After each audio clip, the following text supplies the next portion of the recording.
Today we're learning post-order traversal, another common way to visit every node in a tree.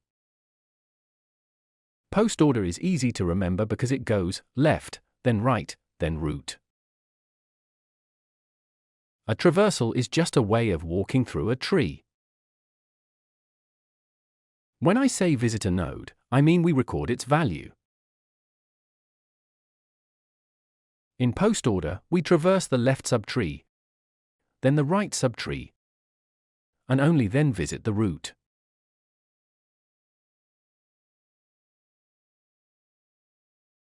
Let's do a post-order traversal on this example tree.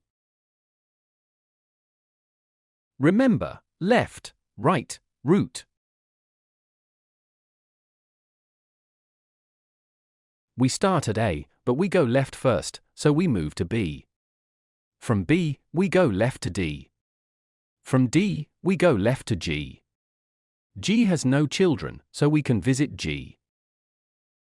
Now we go back to D. D's left and right subtrees are done, so we visit D. Now we go back to B and traverse B's right subtree, so we go to E. E has no children, so we visit E. Now B's left and right subtrees are done, so we visit B. Now we go back up to A and traverse A's right subtree, so we go to C. C has no left child, so we go right to F. F has no left child, so we go right to H. H has no children, so we visit H. Now F subtrees are done, so we visit F. Now C subtrees are done, so we visit C.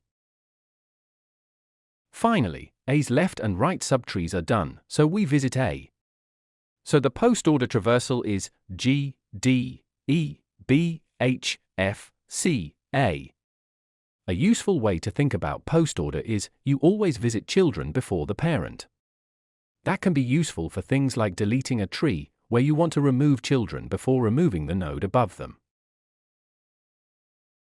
Quick recap. Post-order traversal goes left, then right, then root.